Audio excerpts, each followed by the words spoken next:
Bismillahirrahmanirrahim. Assalamu alaikum. I hope you all are fine and staying safe and happy. I am your geography teacher, Ms. Farheen, and I welcome you all to your geography class. Dear students, last lecture में हमने क्या पढ़ा था? Last lecture में हमने green house effect के बारे में पढ़ा था और मैंने आपको बताया था कि ग्रीन हाउस इफेक्ट पॉजिटिव भी हो सकता है और ये नेगेटिव भी हो सकता है. पॉजिटिव ग्रीन हाउस इफेक्ट क्यों जरूरी है मुश्तबा? ग्रीन हाउस इफेक्ट यानी कि एक पॉजिटिव इफेक्ट है ना, एक अच्छा इफेक्ट है जो ग्रीन हाउस हमारे अर्थ का जो ग्रीन हाउस इफेक्ट है नेचुरल, तो वो किस तरीके से पॉजिटिव है कि ये इसके टेम्परेचर को लिवेबल रखता है. अगर ग्रीन हाउस गैसेस नहीं होंगी हमारे एटमॉस्फेयर में तो ये फ्रीज हो जाएगा बिल्कुल अर्थ. तो ये जो ग्रीन हाउस गैसेस हमारे एटमॉस्फेयर में मौजूद है ये क्या करती हैं?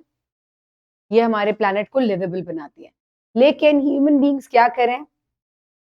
They are adding extra greenhouse gases into the atmosphere. Can you name some of the greenhouse gases? Name of greenhouse gases. Carbon dioxide or oxygen, water vapors, methane, nitrous dioxide, nitrogen dioxide, sulfur dioxide, ozone यानी कि O3. हम जो breathe करते हैं oxygen वो O2 है, लेकिन जो ग्रीन हाउस गैस है दैट इज O3 जिसको ओजोन भी कहा जाता है. ठीक है, वो ऊपर भी होती है काफी दूर, लेकिन कुछ जो है वो हमारे एटमॉस्फेयर में आर्टिफिशियली भी प्रोड्यूस हो रही हैं जो कि ह्यूमन बींग्स ज्यादा ऐड करते जा रहे हैं.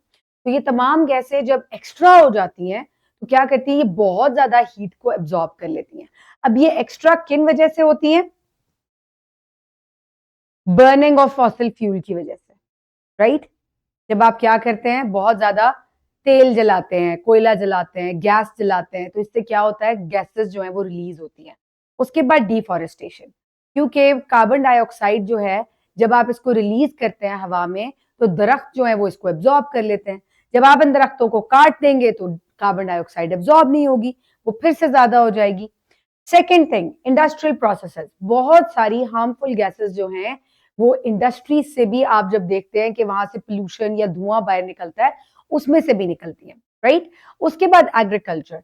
एग्रीकल्चर जब किया जाता है और उसके अंदर आप मुख्तलिफ खादें इस्तेमाल करते हैं, वो भी बहुत सारी जो है वो ये जो गैसेस हैं जैसे नाइट्रोजन डाइऑक्साइड है, सल्फर डाइऑक्साइड है, ये प्रोड्यूस करते हैं, which is again they are what, they are greenhouse gases. फिर लैंड चेंजेस.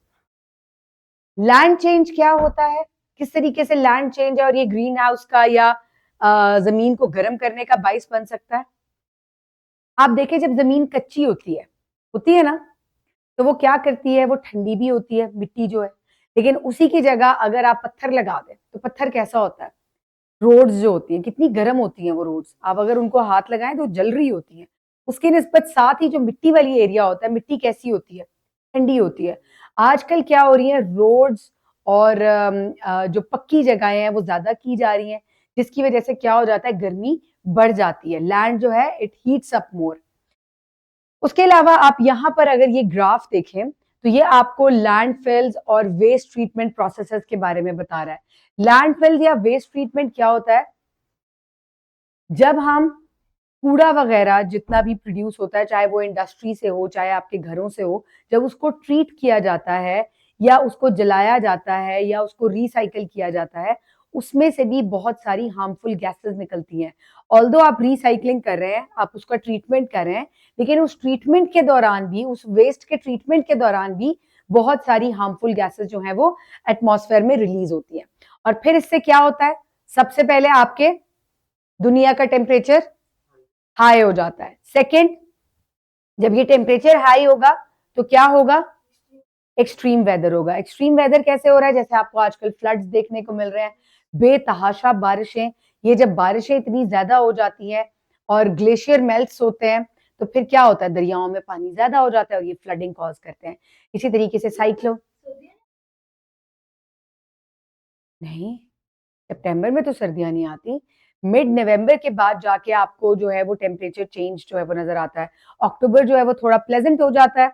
सितंबर जो है, अब आजकल ठंड इसलिए हुई हुई है क्योंकि बारिश इतनी ज्यादा हो जाती है, इसकी वजह से टेम्परेचर जो है वो काफी कम हुआ हुआ है. तो ये कुछ वजूहात हैं. इसके अलावा फिर ओशन चेंजेस.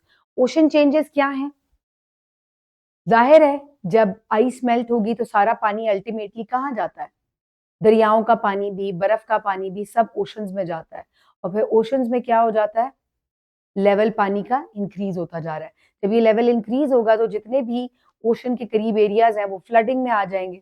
तो अगेन ये भी एक जो है वो नेगेटिव इम्पैक्ट है। लॉस ऑफ वाइल्ड लाइफ, जब आप दरख्तों को काटते हैं और जब दरियाओं में पानी ज्यादा हो जाता है या बर्फ ज्यादा पिघलनी शुरू हो जाएगी, तो जो बर्फ बर्फ में रहने वाले आबी है, सॉरी, जो जंगली हयात हैं, वो क्या होगा, उनकी लाइफ को थ्रेट हो जाएगा। पोलर बियर्स जो हैं वो एक्सटिंक्ट होते जा रहे हैं, ठीक है, और एक वक्त ऐसा आएगा बिल्कुल खत्म हो जाएंगे अगर हमने इनको प्रोटेक्ट ना किया, अगर हमने इनके हैबिटेट को प्रिजर्व ना किया। सेकेंडली एग्रीकल्चर, एग्रीकल्चर जो है मुख्तलिफ तरह की जो क्रॉप्स हैं ये मुख्तलिफ सीजन में ग्रो करती हैं, ठीक है। अब अगर बहुत ज्यादा बारिश हो जाएगी या बहुत ज्यादा गर्मी हो जाएगी तो दोनों ही सूरतों में, आपने देखा होगा आजकल फील्ड्स जो हैं, अभी हम सरगोदा गए हुए थे ट्रेनिंग पे, रास्ते में हम जितनी भी खेत देख रहे थे सारे पानी में थे वो अंडर वाटर, फ्लड आया हुआ था उनमें, हम देख कर आए हैं। और उस फ्लड की वजह से क्या होता है, जितनी भी क्रॉप्स होती हैं वो डूब जाती हैं, वो तबाह हो जाती हैं। अब चले फ्लड नहीं है, बहुत ज्यादा गर्मी हो गई है, ठीक है, हीट वेव आ गई है, अगेन बारिशें नहीं हो रही, फिर क्या होगा, क्रॉप्स फिर जल जाएंगी। तो इनकी वजह से भी एग्रीकल्चर जो है वो बहुत ज्यादा इम्पैक्ट होता है। फ्लडिंग होगी तो भी खुराक कम हो जाएगी, बारिश नहीं होगी तो भी खुराक कम हो जाएगी। सो चीजें मॉडरेट होनी चाहिए, एक्सट्रीम नहीं होनी चाहिए चीजें। नेक्स्ट, हेल्थ इश्यूज, इसकी वजह से जब गर्मी बहुत ज्यादा बढ़ जाती है तो स्किन डिजीजेस, और ये जो इतनी ज्यादा बारिशें हो रही हैं और फ्लड्स आ रहे हैं, इनकी वजह से भी बहुत सारी डिजीजेस जो है वो देखने में आती हैं, and they are causing multiple diseases, क्योंकि जब एटमॉस्फेयर में टेम्परेचर बढ़ता है तो उसकी वजह से बहुत सारे जो है वो प्रॉब्लम्स आ जाते हैं।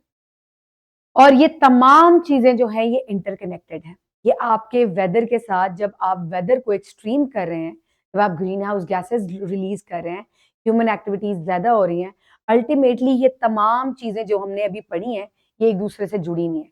टेम्परेचर राइज होगा, ओशंस में पानी ज्यादा हो जाएगा, वेदर एक्सट्रीम हो जाएगा, क्रॉप्स खत्म होती चली जाएंगी, आपकी डिस्ट्रॉय होती चली जाएंगी, बीमारियां बढ़ जाएंगी। तो ये क्या है, ये तमाम चीजें एक लूप बनाए हुए हैं, ये इंटरकनेक्टेड है। एक प्रॉब्लम होगा दूसरा उसी से जुड़ा हुआ है, फिर तीसरा भी उसी से जुड़ा हुआ है। तो these R series of problems जो कि आपके सिर्फ एक टेम्परेचर इंक्रीज करने से ज्यादा होते चले जा रहे हैं, right. So these are the causes of क्या, क्लाइमेट चेंज, राइट। और क्लाइमेट चेंज क्या है कि आपका एक क्लाइमेट है, पाकिस्तान का एक क्लाइमेट है। अब अगर आप इसको देखेंगे, क्योंकि हम क्लाइमेट कैसे रिकॉर्ड करते हैं, 30 साल तक आप बारिशें रिकॉर्ड करते हैं, 30 साल तक आप हवा की स्पीड को रिकॉर्ड करते रहते हैं, और फिर आप कहते हैं कि अच्छा यहाँ का क्लाइमेट इस तरह का, टेम्परेचर भी रिकॉर्ड किया जाता है। अब क्या होता है कि अगले 30 साल में टेम्परेचर भी ज्यादा होना शुरू हो गया, बारिशें भी ज्यादा होनी शुरू हो गई हैं, फ्लड्स आने शुरू हो गए। आप देखें 2010 में फ्लड आया था, 2022 में बहुत स्वेयर फ्लड आया है, उसके बाद पिछले साल भी फ्लड्स आए थे, और अब फिर फ्लड्स आ गए। तो दीज आर सीरीज के आपको देखने को मिल रहा है कि या बिल्कुल बारिशें नहीं होती या बहुत ज्यादा हो जाती है। तो ये क्या हो रहा है, दिस इज क्लाइमेट चेंज। 30 साल के बाद आप कहेंगे कि इस जगह का क्लाइमेट बिल्कुल बदल गया, right. So this climate is not good, ये हेल्दी चीज नहीं है। स्लो एंड ग्रेजुअल अगर प्रोसेस होगा तो दैट इज ओके, लेकिन ये जो इतनी एक्सट्रीम चीजें हो रही हैं they are ultimately very bad. अच्छा जी, अब इससे रिलेटेड अगर हम क्वेश्चंस देखें तो आज आपके होमवर्क में आपने क्या क्वेश्चंस करने हैं, जल्दी से हम उनको देख लेते हैं।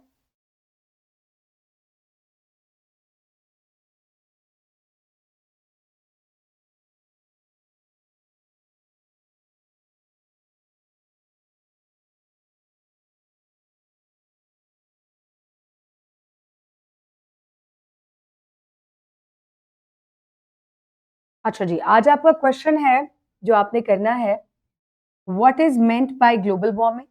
नंबर 1 नोट डाउन कर लें इसको, राइट। अच्छा चले, मैं ग्रुप में भी शेयर कर देती हूँ। What is meant by global warming.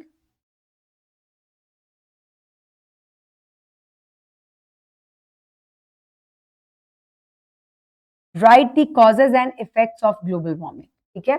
एक आपने ये लॉन्ग क्वेश्चन करना है और एक आपने ये शॉर्ट क्वेश्चन करना है, right. So this is your homework students, I will see you in the next lesson, have a great day, thank you so much and अल्लाह हाफिज। मैं आप लोगों के लिए ग्लोबल वार्मिंग और क्लाइमेट चेंज पे एक वीडियो प्ले करूंगी जो आप लोगों ने अभी आफ्टर द लेसन जो है वो देखनी है, ठीक है। जो ऑनलाइन स्टूडेंट्स हैं, अपना होमवर्क आप अपने टीचर्स को चेक करवाएं and stay tuned, please do watch the video. Have a great day and